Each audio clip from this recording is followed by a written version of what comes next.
membawa metode Yahudi yang selamanya sampai kapanpun mereka tidak akan senang dan gembira serta ridho ketika umat Islam bersatu. Apapun bentuknya sekarang, permusuhan di antara kita ahli sunnah wal jamaah dengan segala macam alasannya adalah ulahnya mereka.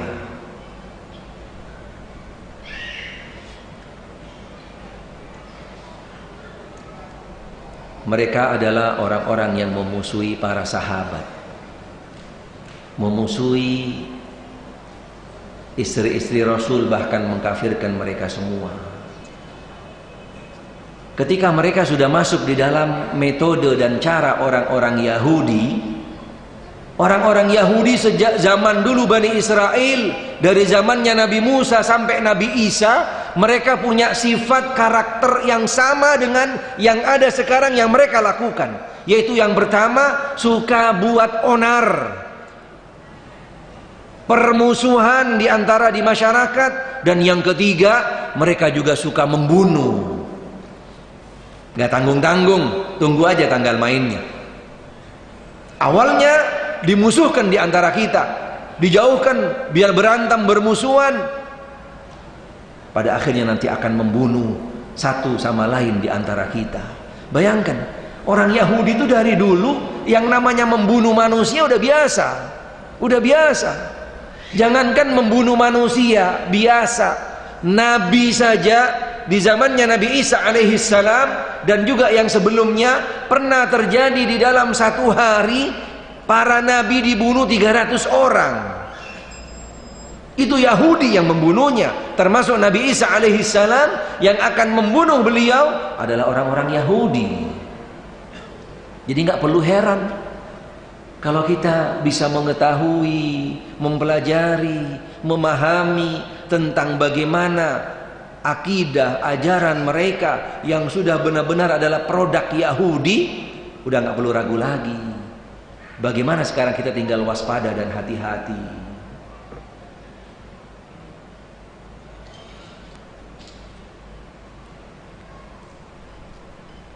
Apa cara mereka untuk bisa mengadu domba di antara kita ahli sunnah wal jamaah? Bagaimana caranya? Luar biasa, dengan segala macam cara mereka, yang masih banyak di antaranya di masyarakat dulu-dulunya. Dan ini kami tahu sendiri karena kami hidup di sekitar mereka, karena kami berada di salah satu daerah yang di sana menjadi markas besarnya mereka. Ada yayasan yang besar, yang yayasan ini memantau, memonitor semua yayasan yang ada di Indonesia. Mereka pada awalnya, dan ini juga masih berjalan terus di mana saja, awalnya strategi mereka akan gabung dengan acara-acara ritual, dengan bentuk-bentuk apapun yang ada di masyarakat, apapun acaranya, ikut. Yang sifatnya pekanan, kemudian bulanan, tahunan, ikut semuanya mereka, masuk bersama mereka. Karena mereka memang sudah tidak ada yang tidak, istilahnya tidak ada yang enggak halal bagi mereka. Semuanya halal, semua cara boleh bagi mereka. Yang penting targetnya sampai kepada akhirnya. Ketika mereka sudah bergabung dan mereka masuk dan diterima di masyarakat, mulailah mereka unjuk gigi, nunjukkan kalau mereka juga bisa. Mulailah mereka membentuk kelompok-kelompok sendiri, acara-acara sendiri menurut mereka, dengan catatan mereka sudah andil di masyarakat dan masyarakat harus andil kepada mereka. Ini strateginya. Dia udah ikut bareng sama mereka, berarti mereka harus ikut dong sama kita. Ini kadang-kadang di antara kita, khususnya ahli sunnah wal jamaah, masih belum ngeh, belum sadar. Kemudian ketika strategi ini sudah mulai dikhawatirkan oleh mereka, bahkan mereka sekarang udah lebih jelas lagi, terang-terangan mereka melakukan yang namanya safari dakwah. Kami punya CD-nya yang dilakukan oleh tokoh mereka, keliling ke pesantren-pesantren yang ada di Jawa, Jawa Timur, Jawa Tengah, bahkan ke semuanya. Mereka apa yang sampaikan? Mereka nyatakan, kami dari kelompok Syiah sama dengan antum semuanya. Langsung tegas mereka mengatakan, kami tidak anti ini, kami tidak anti ini, kami tidak anti, dan seterusnya.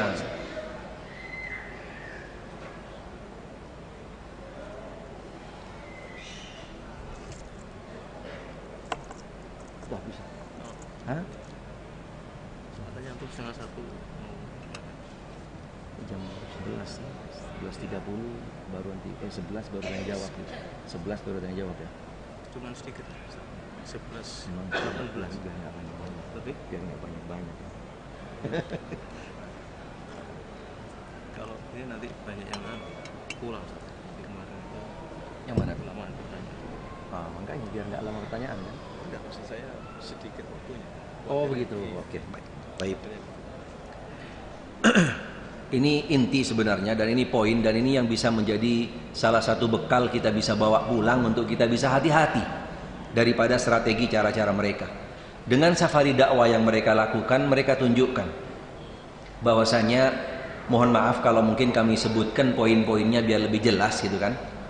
Karena mereka katakan bahwasanya kami tidak anti tahlil, kami tidak anti maulidan, kami tidak anti yang namanya tawassul, kami tidak anti yang namanya berkah-berkah, kami tidak anti ziarah kubur, kami tidak anti ini, tidak anti ini. Semua disebutkan, disampaikan kepada mereka untuk mereka bisa mendapatkan, diterima di antara mereka dan didukung oleh mereka dan bisa bersatu. Kemudian mereka mengatakan yang terakhir, kami berbeda dengan kelompok Salafiyah, kami berbeda dengan kelompok Wahabiyah yang itu sebenarnya adalah musuh kita bersama, katanya mereka.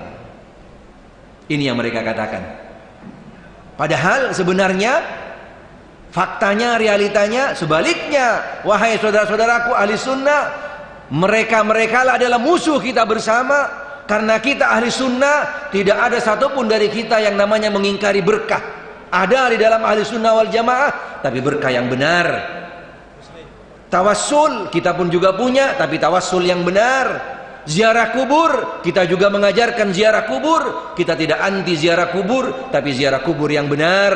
Mencintai Rasul sallallahu alaihi wasallam kita juga mengajarkan, karena cinta Rasul menjadi prinsip daripada syahadat. Termasuk juga kita mendoakan orang meninggal. Kita pun juga punya cara yang benar dan tepat. Tapi hakikatnya mereka, orang-orang yang mengaku bersama dengan antum semua, yang nampaknya menurut mereka adalah satu barisan dengan antum, tunggu nanti pada tanggal mainnya sama seperti Husain. Jangankan antum, Husain saja cucu Rasul akan menjadi dibantai oleh mereka, apalagi cuman antum. Ini faktanya, realita yang ada. Ini yang perlu diwaspadai dan hati-hati. Mereka akan memberikan harapan, memberikan janjian, memberikan bahwasanya sama bareng dengan kita dan semuanya, tapi pada hakikatnya nanti semuanya mereka akan dikepung dan dijerumuskan dan semuanya akan dibantai rame-rame. Naudzubillah, naudzubillah min dalik. Ini yang perlu kita waspada dan hati-hati daripada strategi mereka, dan ini menjadi poin yang utama, kata kunci kita. Kata kunci kita selalu, kapan saja, di mana saja. Yang pertama, kita harus bekali diri kita, keluarga kita, anak-anak kita dengan ilmu yang tepat dan benar. Yang kedua, kita harus bisa menseleksi, kita harus bisa selektif untuk bisa memilih tempat di mana saja, dari siapa saja, agar kita tidak mudah terkontaminasi. Dan yang ketiga, kita juga harus bisa mengingatkan orang-orang yang ada di sekitar kita daripada cara-cara strategi mereka, agar tidak terjebak dengan strategi yang licik, yang jahat, yang akan pada akhirnya mencelakakan mereka dan kita semua. Naudzubillah min dalik. Karena sudah ada pesan dari panitia, waktunya sudah untuk jatahnya tanya jawab. Nampaknya masih cukup waktu sebenarnya. Duhur jam berapa, Ustaz? Zuhur jam 11.18. 11? Oh, subhanallah, ana lupa Ustaz. Iya, afwan. Ana pikir jam Jakarta, benar sahih. Naam. Ya Allah, sahih. Baik. Taib, wallahu a'lam. Itu mungkin sekedar yang bisa kami sampaikan. Intinya mudah-mudahan, sekali lagi kami ingin tegaskan, apa yang kami sampaikan adalah ikhlas karena Allah Subhanahu wa taala, dan kami selalu berdoa, Allahumma inna nas'aluka al-ikhlasa fil qawli wal amal wasirri wal alan. Dan yang kedua, tujuan kami seperti yang tadi, yaitu ingin tabayun, ingin mengklarifikasi, ingin meluruskan, memberikan wawasan yang jelas dan yang tepat tentang bagaimana Karbala serta strategi yang ada di balik daripada Karbala, serta dampaknya, serta sinkronisasi fenomena yang terjadi dengan yang ada di sekitar kita. Padahal itu tadi kami baru jelaskan sinkronisasi yang ada dalam negeri, belum lagi sinkronisasi yang terjadi di luar negeri. Termasuk yang kedua, kami ini juga cukup penting kami tambahkan tadi, selain safari dakwah tadi, kemarin juga belum lama ada satu kejadian yang mereka melakukan penyerbuan ke salah satu masjid di Jakarta, yang akhirnya dengan kejadian itu subhanallah mereka bikin strategi, mereka kumpulkan seluruh tokoh-tokoh mereka, seluruh kekuatan mereka, dan tampil di sebagian media, untung tidak ke semua media. Mereka tunjukkan bahwasanya kita didolimi, kita dituduh, kita diskriminasi, dan seterusnya. Tujuannya apa? Sama seperti yang tadi orang-orang Kufa yang mengatakan kepada Husain, dia akan menyambut dan akan mendukung Husain. Tolonglah kami Husain, kami adalah kaum kelompok yang didolimi, kami perlu Anda untuk mendukung kekuatan dan kemampuan kami. Jadi faktanya, realitanya sama sekali sinkron dengan apa yang terjadi dalam sejarah. Karena sebenarnya apapun yang akan terjadi di masa akan datang, kita akan bisa untuk feedback dengan apa yang terjadi di perjalanan sejarah-sejarah yang terdahulu. Wallahu a'lam. Baik, ada beberapa pertanyaan yang sudah masuk.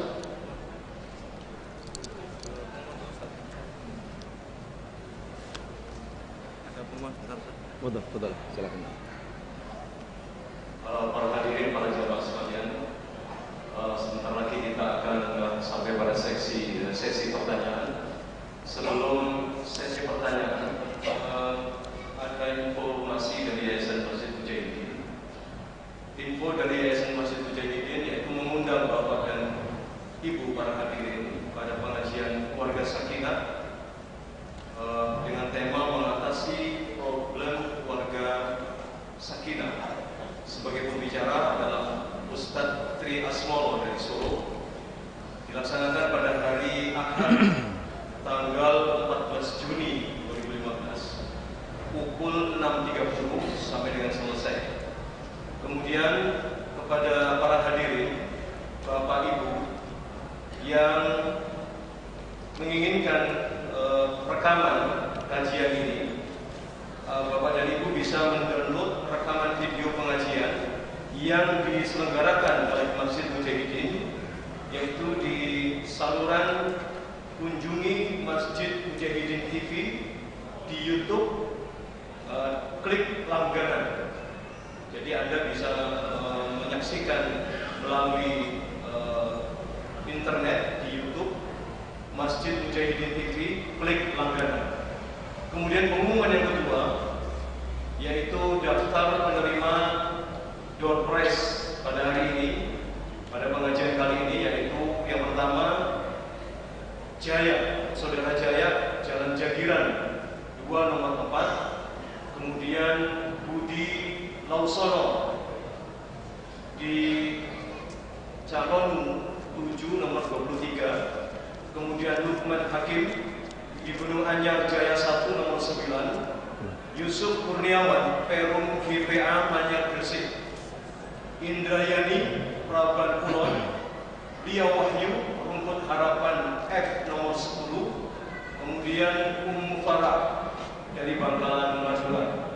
Nama-nama yang kami sebutkan tadi bisa mengambil door prize pada Ibu Yusi di meja penerimaan tamu. Mungkin sudah ada pertanyaan yang sampai di meja Ustadz Salim bin Saleh Al-Muqtar untuk segera ditanyakan, silakan. Baik, na'am. Baik, terima kasih. Pertanyaan pertama, waktu Abu Bakar radhiyallahu anhu dibaiat jadi khalifah, apakah Ali bin Abi Thalib ikut membaiat? Benar, Ali bin Abi Thalib ikut membaiatnya. walaupun setelah beberapa waktu beliau pada akhirnya juga ikut membaiat Abu Bakar As-Siddiq, karena beliau juga termasuk salah satu daripada orang-orang yang ada di sekitar Abu Bakar di dalam mendukung kepemimpinan beliau, pemerintahan beliau Abu Bakar As-Siddiq radhiyallahu anhu. Di mana makam Ali bin Abi Thalib? Makam Ali bin Abi Thalib menurut sejarah, menurut riwayat yang benar dan yang tepat, tidak diketahui, walaupun diklaim oleh mereka adanya di sana, adanya di Karbala juga atau dekat Kufah, tidak jauh dengan Kufah menurut versi mereka, tapi ahli sunnah mengatakan tidak benar. Di Indonesia pada setiap tahun juga sering diadakan oleh orang Islam ritual riyad. Ritual apa? Riyad. Pada hari Asyura. Ritual apa yang namanya? Riyad?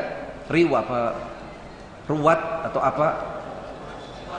Ruwat, mungkin ruwat pada hari Asyura. Mohon penjelasannya. Terima kasih. Wassalamualaikum. Wallahu a'lam. Intinya di dalam bulan Asyura memang menjadi salah satu bulan yang cukup kontroversi, cukup dilema bagi umat Islam, yang di dalamnya juga ada 3 kelompok yang mengekspresikan bulan Asyura ini. Ada 3 kelompok yang mengekspresikan bulan Asyura. Yang pertama adalah kelompok yang sifatnya tadi berlebih-lebihan dalam artian dia itu menganggap bulan Asyura adalah bulan segalanya, bulan yang mulia, bulan yang agung, sehingga mereka mengekspresikan bulan Asyura dengan berlebih-lebihan. Dari mulai dengan tata cara pakaiannya, makanannya, minumannya, serta juga beberapa tindak tanduk perilakunya di dalam bulan Asyura berbeda, menunjukkan seakan-akan bulan Asyura itu adalah bulan atau hari atau waktu sama seperti Lebaran. Bahkan ada yang sampai mengatakan bulan Asyura adalah bulan lebarannya anak yatim. Ini tidak benar. Ini tidak benar. Kelompok yang pertama adalah kelompok yang salah dan tidak benar. Bahkan termasuk kelompok yang tadi, yang bikin acara-acara dengan dibesar-besarkan, dengan disakral-sakralkan bulan Asyura tersebut. Ada ritual-ritual tertentu, ada mandiin ini, mandiin itu, kemudian beli ini, beli itu, dan seterusnya yang terjadi di bulan Asyura yang dilakukan oleh kelompok yang pertama. Bahkan mereka punya cara-cara sendiri, dari mulai sholatnya, dzikirnya, doanya, dan seterusnya dilakukan oleh kelompok yang pertama ini. Seperti yang dinyatakan oleh Al-Imam Ibnu Qayyim rahimahullah di dalam pembahasannya beliau ketika membahas tentang fenomena bulan Asyura. Kelompok yang kedua, yaitu kelompok yang tadi ini, yang Rafidhah, yaitu yang mengekspresikan bulan Asyura sebagai bulan kesedihan, bela sungkawa.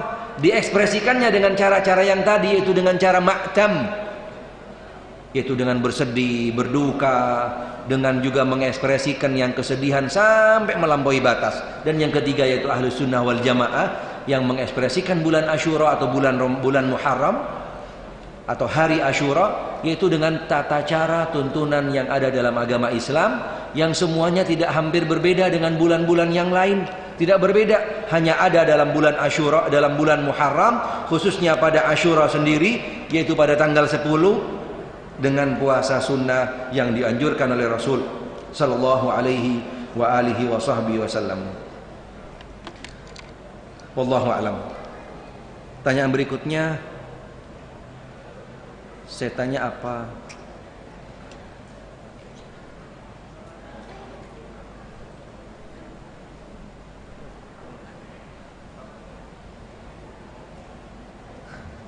Pertanyaan yang pertama tentang berangkatnya orang Syiah berangkat haji, dia tidak berangkat tapi di Iran. Ini menurut keyakinan mereka. Ada salah satu fatwa mereka daripada imam mereka yang menyatakan bahwasanya, yang pertama mereka mengatakan bahwasanya tanah Karbala itu ada tanah yang paling mulia di atas muka bumi. Yang kedua, bahkan beliau lanjutkan, tanah Karbala adalah tanah yang paling mulia yang nanti berada di dalam surga. Kemudian mereka juga jelaskan bahwasanya mendatangi ke Karbala, ke makamnya Husain, adalah lebih utama berlipat ganda daripada seseorang datang ke Al-Ka'bah atau Makkah Al-Mukarramah. Ini menurut versi atau ajaran mereka. Karena menurut mereka yang haji yang utama, yang benar, yang lebih besar pahalanya adalah haji mengunjungi tanah Karbala, makamnya Husain menurut mereka. Kemudian yang kedua, katanya bisa tukar menukar pasangan suami istri. Ini mau bertanya apa mau cari pengalaman ini? Nah, ini bahaya kalau laki-laki yang bertanya ini. Nah, tidak benar.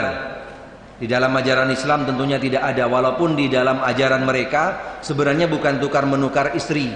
Mereka di dalam acara ritual Muharram, khususnya pada tanggal 10 yang tadi kami ikutin, di malam berikutnya itu kami juga nggak ikut tentunya karena sifatnya lebih sudah khusus. Mereka punya malam namanya Lailatul Kabsh, dan ini dilakukan di beberapa negara, termasuk di Pakistan yang kami dapat informasinya. Kami nggak bisa hadir karena sifatnya terjadi di malam hari, tertutup di salah satu tempat lokasi yang mereka sudah siapkan. Dikumpulkan laki dengan perempuan dengan diawali beberapa bacaan doa-doa ritual menurut mereka. Kemudian pada akhirnya ditutup dengan digelapkan lokasi tersebut dan diumumkan untuk masing-masing laki perempuan untuk mencari pasangan dan berhubungan.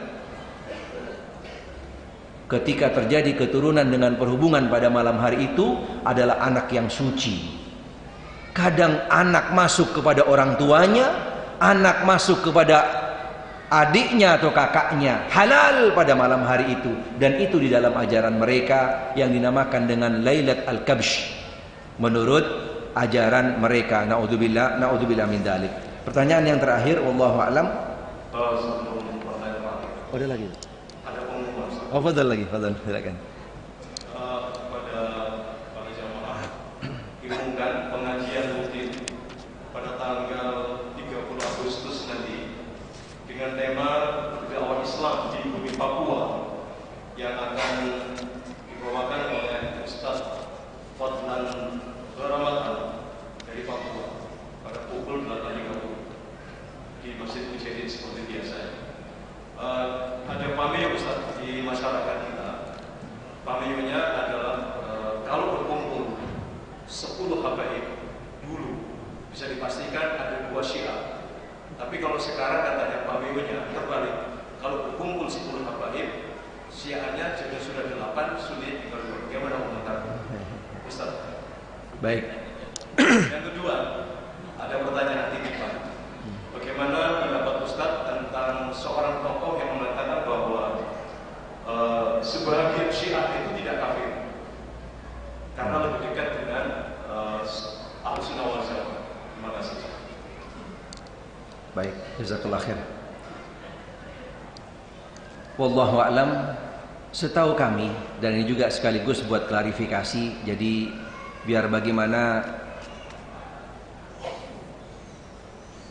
kita selaku muslim, walaupun kebetulan kami dari komunitas mereka, tapi kami katakan dari hati kami yang paling dalam, dan ini juga menjadi salah satu daripada manhaj ahli sunnah wal jamaah. Bagaimana kita bisa menanamkan dalam jiwa kita, hati kita, jangan mengedepankan suudzon dulu. Jangan mengedepankan suudzon dulu, siapapun mereka.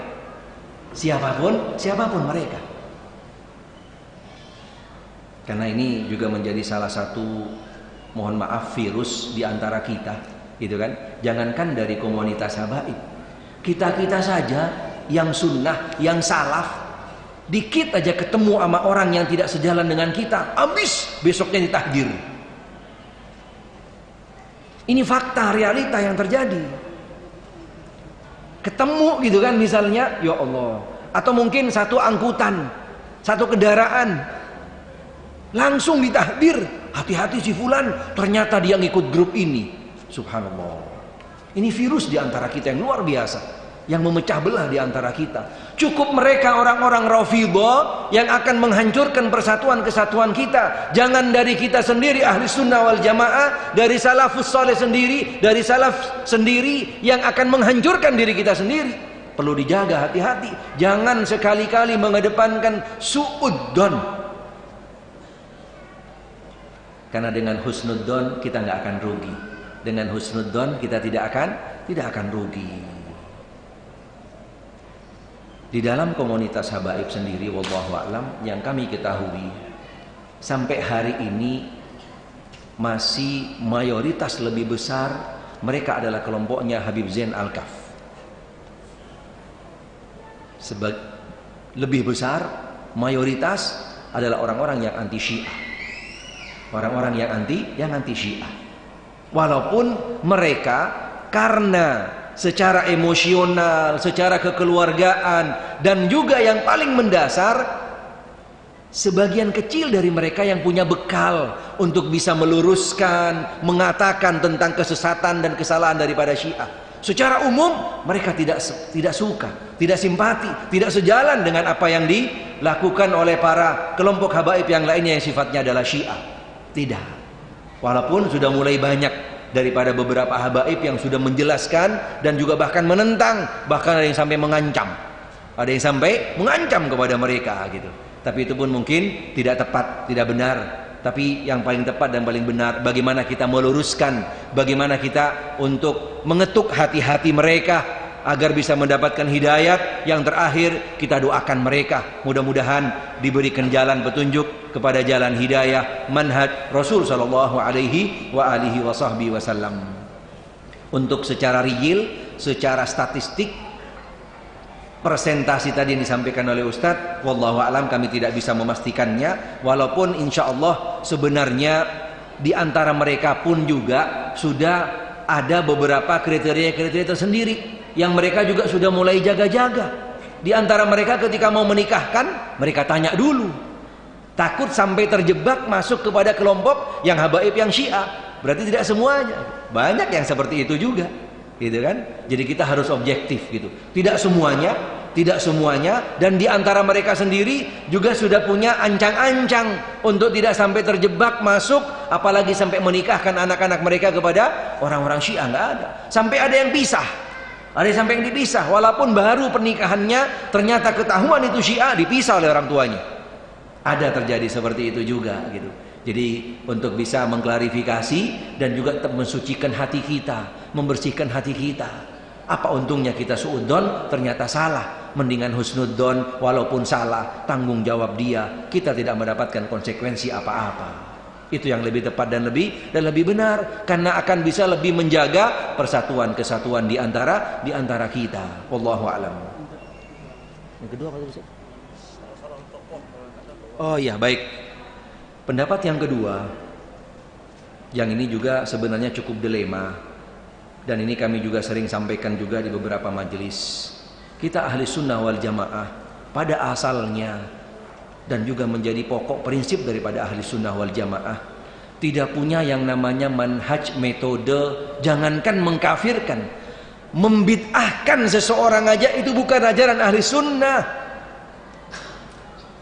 Ini juga perlu diklarifikasi, karena ini akan menjadi senjata bagi mereka-mereka tadi yang safari dakwah, yang mengatakan kepada mereka hati-hati, kita selalu dibid'ahkan, bahkan sampai dikafirkan oleh mereka. Padahal itu bukan ajaran kita, karena ajaran yang sebenarnya yang mengawali, memberikan vonis, adjust, menghukum adalah dari kelompok-kelompok Rafidhah sebenarnya. Khususnya yang sangat jelas dan sangat tepat yang perlu kita jadikan dasar, jangankan kita, mereka itu mengkafirkan mertua Rasul. Bagaimana dengan kita? Mertua Rasul dikafirkan? Berarti Rasul nggak ngerti dong cari mertua. Pinteran ente yang ngafirin. Mertua Rasul dikafirkan, istri-istri Rasul dikafirkan. Bagaimana dengan kita? Lalu mereka menuduh kita ahli sunnah, khususnya salaf, adalah orang-orang yang mengkafirkan. Kami pernah sampaikan secara resmi, secara formal, kepada salah satu tokoh mereka ketika mereka mengatakan bahwasanya hati-hati daripada orang-orang Wahabi, orang-orang Salafi yang suka mengkafirkan. Kami langsung bantah. Kami sampaikan, dan juga untuk jawaban kepada yang bersangkutan. Karena dia sampaikan di media secara umum. Yang pertama kali mengkafirkan umat yang ada dalam sejarah Islam adalah orang-orang Rafidhah. Kami tegaskan kembali, ahli sunnah wal jamaah dari apapun bentuk kelompoknya tidak punya yang namanya manhaj, metode. Jangankan mengkafirkan, membid'ahkan saja tidak ada. Selama belum ada iqamatul hujjah, dasar-dasar, tanda-tanda, bukti-bukti yang nyata, yang jelas, yang real, baru kita bisa vonis, dan itu sifatnya secara individu, bukan secara kelompok. Ini ajaran ahli sunnah wal jamaah. Jadi kita perlu hati-hati, perlu waspada. Tentang apa yang disampaikan tadi Ustadz, ada salah seorang tokoh yang mengatakan bahwasanya Syiah tidak semuanya dalam satu level. Mungkin secara konteks bisa saja, karena banyak beberapa habaib khususnya yang mereka cuman condong doang. Kadang mengutamakan Ali bin Abi Thalib saja, lebih suka-suka daripada riwayat-riwayat Ali bin Abi Thalib, lebih suka kepada keluarga-keluarganya. Sebatas itu saja, tapi tidak ada sampai keluar daripada yang sifatnya akidah, ajaran-ajaran Rafidhah, tidak ada. Tidak sampai ke sana. Lalu apakah kita bisa kategorikan dia Syiah? Apa sampai kita bisa kategorikan dia Rafidhah sampai kafir? Tentunya tidak. Karena menjadi salah satu hukum secara umum ahlul bid'ah, baik dari segala macam bentuknya termasuk Rafidhah, apalagi sudah keluar daripada ajaran Islam, tidak bisa dihukum secara general. Tidak bisa dihukum secara general. Secara individu bisa ketika sudah jelas hujahnya. Menurut beliau, kami tahu tokohnya nampaknya ketika istilahnya bisa terdeteksi tokohnya. Ada yang juga kadang-kadang takut-takut menyebutinnya, karena kebanyakan yang masuk dalam kelompok tersebut masih ada sangkut paut dengan dia, gitu kan? Ada sangkut paut dengan dia, keluarga dia, dan seterusnya. Tapi terus terang, yang tampil, yang menyampaikan apa adanya, realita, masih sangat sedikit di masyarakat. Khususnya dari komunitas kami, sangat sedikit sekali. Tidak semuanya, karena pasti akan berbenturan dengan keluarganya, dengan familinya, dengan kelompoknya, dengan kabilahnya, dan seterusnya. Dengan seterusnya. Sebenarnya dalam hati kecil dia bisa menyebutkannya, tapi mungkin hanya takut. Wallahu a'lam. Itu mungkin yang kami bisa jawab. Kemudian yang terakhir, sebenarnya siapapun daripada umat Muhammad sallallahu alaihi wasallam tidak ada yang sempurna. Termasuk juga dari komunitas habaib sekalipun tidak ada yang sempurna. Mereka manusia biasa, bisa salah, bisa melenceng, bisa keluar. Tetapi kita juga sekali lagi tidak mudah, atau tidak dengan mudahnya kita untuk mengeklaim, apalagi sampai menghukumi mereka keluar daripada ajaran Islam. Perlu dengan dasar-dasar yang kuat. Walaupun mereka menganjurkan beberapa acara-acara, ritual-ritual, tuntunan-tuntunan yang nampaknya di dalamnya ada beberapa hal-hal yang bertentangan dengan agama Islam. Kita dengan tidak mudahnya perlu diklarifikasi, perlu dibuktikan, dan juga apakah dia sudah keluar daripada komunitas tersebut. Wallahu a'lam. Kami tidak bisa menjelaskannya secara jelas, walaupun sebenarnya seorang muslim sudah punya standar. Seorang mukmin sudah punya standar. Ketika menyimpang daripada ajaran Islam, bisa saja dia dikategorikan keluar daripada ajaran Islam. Setiap mukmin ketika keluar daripada ajaran Islam bisa keluar daripada keimanannya. Wallahu a'lam.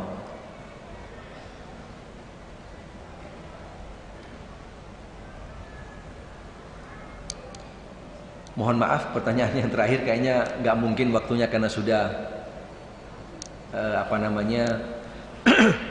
cukup sempit menjelaskan tentang siapa tadi Ubaidillah bin Ziyad sebenarnya. Intinya dia termasuk salah seorang yang memang pada awalnya atau pada dasarnya orang-orang yang memang tidak sejalan dengan para sahabat. Dikatakan di dalam salah satu buku, dan buku yang kami jadikan pegangan dan ini cukup objektif, adalah termasuk orang-orang yang memang memusuhi para sahabat radhiyallahu taala anhum, termasuk juga ahlul bait. Itu mungkin yang bisa kami sampaikan. Yang benar datangnya dari Allah Subhanahu wa taala, yang salah dari diri kami. Sekali lagi mudah-mudahan Allah Subhanahu wa taala selalu memberikan hidayah taufik kepada kita, memberikan petunjuk kepada kita, memberikan perlindungan kepada kita, dan khususnya juga kita jangan lupa selalu mendoakan saudara-saudara kita dari mana saja, siapa saja, dari kelompok apa saja. Mudah-mudahan Allah Subhanahu wa taala menjaga iman, akidah mereka, dan juga mudah-mudahan mereka diselamatkan dari segala macam tipu daya, ajakan, serta juga rayuan daripada musuh-musuh Allah, khususnya daripada orang-orang Yahudi dan Nasrani, dan yang lebih spesifik yaitu orang-orang Rafidhah yang akan pada akhirnya menghancurkan kita ahli sunnah wal jamaah, umat Islam secara umum. Wallahu a'lam. Subhanakallahumma bihamdik asyhadu an la ilaha illa anta astaghfiruka wa atubu ilaik. Wa sallallahu wa sallama ala Muhammadin wa alihi wa sahbihi wa sallam. Walhamdulillahi rabbil alamin. Wassalamualaikum warahmatullahi wabarakatuh. Waalaikumsalam warahmatullahi wabarakatuh. Demikianlah para hadirin, para jamaah, kajian rutin di Masjid Mujahidin pada hari ini yang menghadirkan Ustaz Al-Habib Salim bin Salim Al-Muhdar yang telah membawakan tema tragedi Karbala. Husain bin Ali bin Abi Thalib radhiyallahu anhu bukan milik Syiah tetapi milik Ahlus Sunnah wal Jamaah, dan secara jelas dan terang telah disampaikan oleh beliau. Mudah-mudahan apa yang disampaikan tadi bisa memperjelas ilmu yang telah kita dapatkan tentang siapa sebenarnya Syiah ini. Kemudian para jamaah rahimahumullah, kembali kami umumkan para hadirin yang hadir pada hari ini yang berhak mendapatkan door prize. Sekali lagi ada 7 orang, yaitu Saudara Jaya di Jagiran 2 nomor 4, kemudian Budi Laksano di Calon 7 nomor 23. Waalaikumsalam. Kemudian Saudara Ruben Tinggi di Gunung Anyar Jaya 1 nomor 9. Kemudian Yusuf Kurniawan Peron TPA Manyar Gresik. Kemudian Indriyani Raban dia Harapan F nomor 10, dan Mufarak di Bangkalan Madura. Door prize bisa diambil menghubungi Lucy di meja penerima tamu. Kemudian sekali lagi para jamaah diumumkan, yaitu pengajian rutin keluarga sakinah dengan tema mengatasi problem keluarga.